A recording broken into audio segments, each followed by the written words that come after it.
শূন্য, ভগবানের কাছে তাই পূর্ণ। ভগবানের কাছে শূন্য বলে কিছু নেই, আমাদের কাছে সবটাই শূন্য, অভাব। আর ভগবানের কাছে সবটাই সেবা ভাব। তা আমরা ভাব বুঝেই সেবা করি। এখন শীতকাল, ভগবানের গরম জলে স্নান, গরম জল মিলিয়ে ভগবান খেতে দেওয়া, ভগবানকে কাঁথা কম্বল চাপা দেওয়া, ভগবানকে সোয়েটার পরানো, রাত্রিবেলা ঘুম পড়ানোর সময় একটু কম্বল একটু লেপ ভগবানের গায়ে দেওয়া, দেয় না? দেওয়া হয় না? মানে ভাব বুঝে সেবা করা। তেমন আবার গরমকালে ভগবানকে শীতল দ্রব্য দেওয়া, একটু ভগবানের বাতাসের ব্যবস্থা করা, দরকার পড়লে তেমন হলে বিকালবেলা ভগবানকে স্নান করানো, তাও না হলে একটু ভগবানের গামছাটা একটু ভিজিয়ে তার শ্রী অঙ্গটা করে মুছিয়ে দেওয়া, যেমন ভাবে গরমকালে আমরা স্নান করি। এটা ভাব, আত্মবৎ সেবা।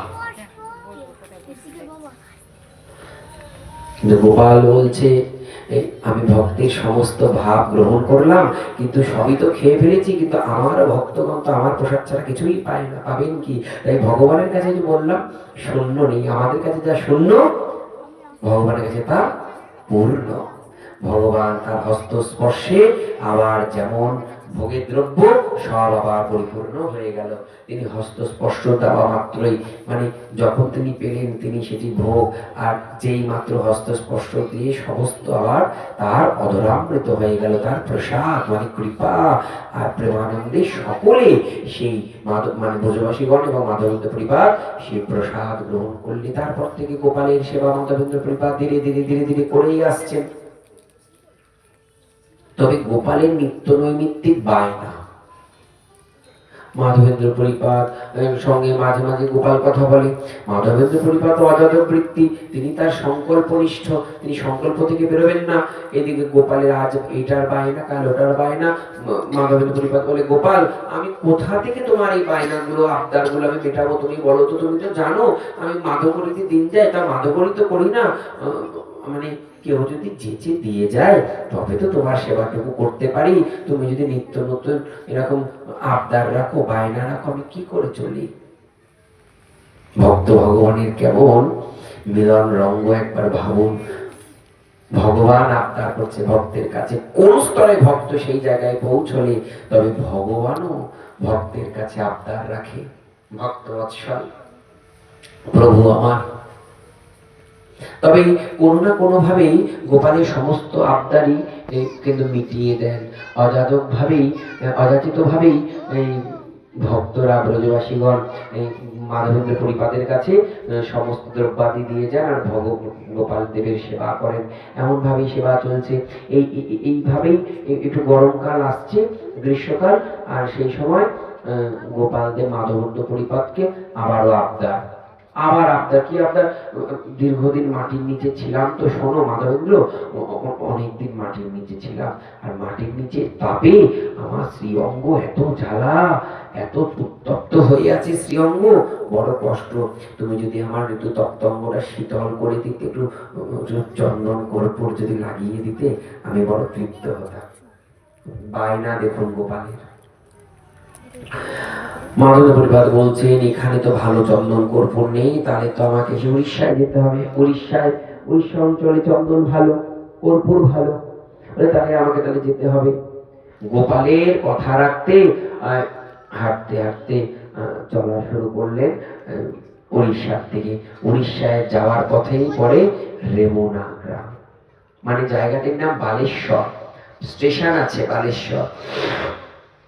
সেখানে গোপীনাথ বিগ্রহ, অপূর্ব গোপীনাথ বিগ্রহ। সেই গোপীনাথের আবার বিশেষ মাহাত্ম্য। গোপীনাথে নিত্যদিন আবার রাত্রিবেলা ক্ষীর ভোগ হয়, বিশেষ ক্ষীর ভোগ। এই ছোট ছোট মাটির হাড়ি, মাটির পাত্র, এরকম 12টি হাড়ি। রাতের অন্ন রুটি ব্যঞ্জনাদি যা ভোগ লাগার লাগে, আমি নিজের চোখে দেখে এসেছি, 2-3 বার আমি গিয়েছি মনে হয়। এই অপূর্ব, সেই ভালো অপূর্ব দর্শন লাগে। রাত্রিবেলা যেরকম পারো সেই ভোগ লাগে, আর একটি থালার মধ্যে 12টি মাটির ভাঁড়ে ক্ষীর প্রসাদ দিয়ে গোপীনাথকে দেওয়া হয়।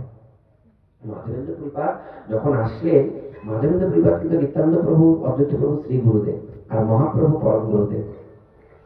মাধবেন্দ্র পরিপাত হাঁটতে হাঁটতে আসছেন উড়িষ্যায় ঢোকবার আগে রেমুনা ভাবলেন রেমুনায় যখন যাচ্ছি তবে যাওয়ার পথে গোপীনাথকে উপেক্ষা করে যাব, একটা প্রণাম করে যাই। এতদিন গোপীনাথের কথা শুনেছি, তবে গোপীনাথকে তো কোনোদিন দেখা হয়নি, আমি গোপীনাথকে প্রণাম করে যাই। গোপীনাথের কাছে আসলেন যমুনায়। উনি নিজেও জানেন ক্ষীর ভোগ হয়, তাহলে অপূর্ব নাকি ক্ষীর ভোগ হয়, আমি তো দর্শন করে আসি।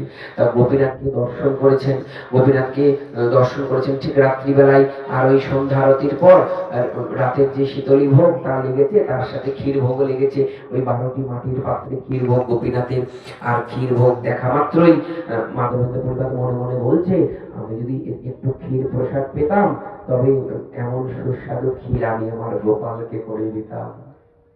তো আমাদেরও এরকম আছে না, যে বাজারে একটা ভালো ফল উঠেছে, আগে নিয়ে যাই, আমার গোপালকে দেবো। একটা ভালো সবজি উঠেছে, নিয়ে যাই, আমি গোপালকে আমি রান্না করে ভোগ দেবো। তেমন মাধবেন্দ্র পরিপাত মনে মনে ভাবনায় সন্ধ্যা দর্শন করলেন, গোপীনাথ দর্শন করলেন, আর ক্ষীর ভোগ দেখলেন। দেখা মাত্রই বলছেন, আমার মনে বড় ইচ্ছা, আমি যদি একটু প্রসাদ পেতাম। মনে মনে ভেবেছেন, কাউকে বলেননি, মনে মনে ভেবেছেন। তাহলে এমন সুস্বাদু ক্ষীর আমি আমার গোপালকে, গোপাল তো বৃন্দাবনী, আমি আমার গোপালকে তাহলে করে আমি দিতাম। সঙ্গে সঙ্গে তিনি ভাবলেন, হায় হায়, এই আমি কি চেয়ে ফেললাম। মানে মানে সরাসরি না বললো, মনে মনে তো চেয়েছি, আমার তো অজাচক বৃত্তি। আচ্ছা চেয়েছে, কিন্তু মাধবেন্দ্র পরিপাত তো নিজের জন্য চায়নি, চেয়েছে কার জন্য?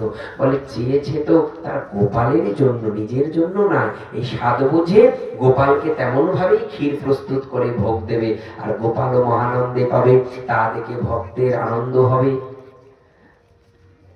সেই মুহূর্তে মাধবেন্দ্র পরিপাত আর ওই গোপীনাথের মন্দিরে আর রইলেন না, সঙ্গে সঙ্গে বেরিয়ে আসলেন। অনতি দূরে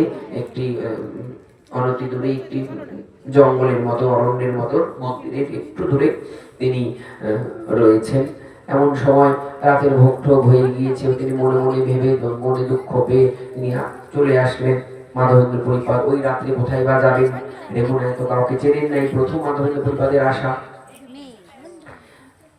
এইদিকে গোপীনাথ মন্দিরে সেবক পারস সরিয়ে ভগবানকে শয়ন দিয়ে গর্ভগৃহে দরজা বন্ধ করে একদম তালা ঠালা যা কিছু দাওয়াত দিয়ে তিনি সেবকের ঘরে এসেছেন। সেবক রাত্রে প্রসাদ পেয়েছেন, প্রসাদ পাওয়ার পর সেবক একটু ঘুমিয়েছেন। একটু ঘুমানোর পরে যে তন্দ্রাচ্ছন্ন ভাব এসছে, মানে তখনই গোপীনাথ স্বপ্নাদিষ্ট করেছেন সেবককে। বলছে, সেবক, পূজারি, ওঠো, আমার ঘরে মানে আমার গর্ভগৃহে এসো। আমি আমার এক প্রিয় ভক্ত এসেছে, ওর নাম মাধবেন্দ্র পুরী। আমি একটি ক্ষীর আমি লুকিয়ে রেখেছি, চুরি করে রেখেছি। আমার আঁচলের পাশেই তুমি পাবে, গায়ের উত্তরীয় পাশেই। তুমি এসে মাধবেন্দ্র